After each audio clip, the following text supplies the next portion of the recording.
Assalamualaikum warahmatullahi wabarakatuh. Perkenalkan, nama saya Tri Kurpa, NPM 23 1305.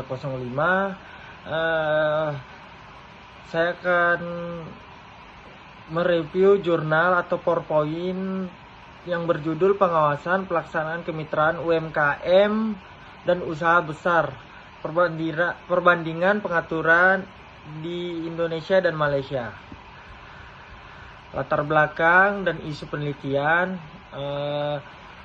mengapa kemitraan UMKM perlu diawasi. UMKM dan perekonomian. UMKM di ASEAN menyerap 35-97% tenaga kerja dan berkontribusi 35-36% terhadap GDP. Di Indonesia 64,2 juta UMKM berkontribusi GDP 61,07% dan menyerap 97% tenaga kerja. Selanjutnya ada kesenjangan posisi tawar. Pelaku UMKM kerap menghadapi bargaining position gap di hadapan usaha besar.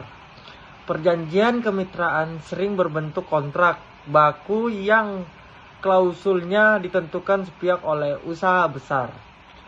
Skema kemitraan Undang-Undang 20 tahun 2008, pemerintah mendorong kemitraan UMKM usaha besar melalui pola inti plasma, subkontrak, waralaba, distribusi, rantai pasok bagi hasil, dan joint venture. Konteks ASEAN dan komparasi. Indonesia dan Malaysia sama-sama menganut ASEAN SME Blueprint. Namun terdapat perbedaan pendekatan pengawasan kemitraan yang perlu diteliti untuk harmonisasi kebijakan. Slide selanjutnya ada kerangka teori. Konsep-konsep hukum persaingan usaha yang digunakan. Welfare state dan demokrasi ekonomi. Undang-Undang 1945 pasal 33 dan 34 mewajibkan negara melindungi dan memperdaya ekonomi kerakyatan, termasuk UMKM sebagai pondasi konstitusional regulasi kemitraan. Yang kedua ada kemitraan sebagai instrumen hukum. Kemitraan Undang-Undang 20 tahun 2008 adalah kerjasama usaha dengan prinsip saling memerlukan, mempercayai, memperkuat, dan profit oriented antara UMKM dan usaha besar. Persaingan usaha dan posisi dominan. Undang-Undang Nomor 5 Tahun 1999 melarang praktik monopoli dan menyalahgunakan posisi dominan UMKM kecuali pasal 50H sebagaimana bentuk perlindungan asimetris. Competition law komparatif. Yang keempat, perbandingan antara sistem Indonesia Undang-Undang Nomor 5 Tahun 1999 plus KPPU dan Malaysia Competition ACT 2010 plus MICC dalam kerangka ASEAN SME Blueprint 2004 sampai 2015. Baik, selanjutnya ada metode penelitian, pendekatan yuris normatif dengan studi komparatif. Jenis penelitian yuris normatif berfokus pada peraturan perundang-undangan. Pendekatan deskriptif analitis menggambarkan dan membandingkan pengaturan hukum. Metode komparatif, studi komparatif membandingkan sistem hukum Indonesia dan Malaysia. Sumber data sekunder, literatur, undang-undang, PP, peraturan KPPU, Competition ACT. Bahan hukum yang digunakan ada primer Undang-Undang Nomor 5 Tahun 1999, Undang-Undang 20 Tahun 2008, Undang-Undang Nomor 6 Tahun 2023, PP 7 Tahun 2021 per KPPU 4 tahun 2019, Competition ACT 2010 Malaysia, SMED ACT 1995. Sekunder Jurnal Hukum, buku teks putusan KPPU nomor 9 tahun Nomor 9 KPPU sampai ke tahun 2020 Guineas MyCC dan publikasi ESMI Corp Malaysia. Baik di sini ada temuan hukumnya, bisa dilihat aspek ID Indonesia, My Malaysia, dasar hukum persaingannya, otoritas pengawasan, perlakuan UMKM, pengawasan kemitraan, kewajiban lapor, sanksi pelanggaran, kriteria UMKM. Di situ di Indonesia sendiri ada Undang-Undang Nomor 5 Tahun 1900, KPPU, independen, multifungsi, UMKM dikecualikan pasal 50 Undang-Undang Nomor 5 Tahun 1999. KPP berwenang khusus pasal 36 Undang-Undang Nomor 20 Tahun 2008, wajib lapor ke instansi terkait pasal 34, denda maksimal Rp 10 miliar plus pencabutan izin modal usaha plus penjualan tahunan PP nomor 7 tahun 2021. Di Malaysia sendiri ada Komponesia ICT 2010, MyCC. Tidak ada pengecualian khusus bagi UMKM, tidak diatur khusus dengan perjanjian biasa, tidak ada kewajiban lapor khusus, denda maksimal 10%, omzet periode pelanggaran, jumlah penjualan plus jumlah tenaga kerja.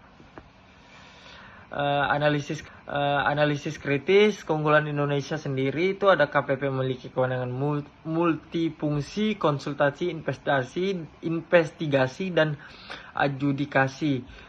Kewajiban pelaporan perjanjian kemitraan, kemungkinan deteksi dini potensi pelanggaran. Pengecualian UMKM pasal 50H memberikan perlindungan arimetris yang sesuai kondisi real. Keunggulannya Malaysia itu ada combination ICT 2010 menggunakan ukuran kuantitatif market share 20% sampai 25% yang lebih terukur. Perilaku universitas tanpa mengecualikan kepastian hukum lebih tinggi bagi selaku pelaku. Pendekatan berbasis perilaku, aktivitas usaha, dan adaptif terhadap struktur badan usaha. Kelemahan bersama keduanya memiliki strategis preventif yang menandai terhadap potensi pelanggaran kemitraan, menyalahgunakan penguasaan bukan kepemilikan, sulit dibuktikan secara yuridis. Sosial regulasi kemitraan kepada pelaku usaha masih sangat terbatas di kedua negara. Relevansi terhadap RPS hukum kompetisi bisnis ini ada pasar dan pasar bersangkutan kemitraan UMKM usaha besar berbentuk dinamis market entry. Pasar bersangkutan relevan dan menilai apakah kemitraan menimbulkan hambatan masuk bagi pelaku lain. Pola inti plasma, struktur pasar monopoli dan barriers to entry, distribusi pola inti plasma dan distribusi eksklusif dalam kemitraan berpotensi menciptakan monopoli pasar dan barriers to entry bagi UMKM pesaing relevan dan pasal 35 Undang-Undang. Pasal 35 Undang-Undang 20 tahun 2008 pasar menetapkan harga di Malaysia kolusif menetapkan harga UMKM dan asosiasi perdagangan budaya kolonial berbagai info harga berkaitan langsung dengan larangan horizontal agreement section 4 Competition ICT 2010. Perselegal versus rule of session. KPP menggunakan pendekatan rule of session, penilaian kuantitatif atas, sementara MyCC cenderung dengan batas market share 20% sampai 25%. Ini mencerminkan perbedaan fundamental metode penentuan persaingan tidak sehat. Selanjutnya ada pengawasan kemitraan UMKM dan usaha besar. Indonesia memberikan kedudukan istimewa UMKM berupa pengecualian. Pasal 50A Undang-Undang 5 Tahun 1900, sementara Malaysia memperlakukan semua pelaku usaha secara setara dan competition ICT 2010. KPPU memiliki kewenangan khusus mengawasi kemitraan UMKM pasal 36 Undang-Undang Nomor 20 Tahun 2008. Sedangkan MyCC tidak memiliki kewenangan spesifik karena kemitraan tidak diatur berpisah. Pengawasan kemitraan Indonesia dinilai lebih efektif berkat kewajiban pelaporan dan kewenangan KPPU. Meski implementasinya masih memerlukan sosialisasi lebih intensif kepada pelaku usaha. Saran, pemerintah Indonesia perlu memperkuat sosialisasi regulasi Kementerian, memberikan pendampingan dan penyusunan perjanjian argumen agar tercapai keseimbangan posisi tawar UMKM usaha besar. Mungkin presentasi dari saya kurang dan lebihnya mohon dimaafkan. Assalamualaikum warahmatullahi wabarakatuh.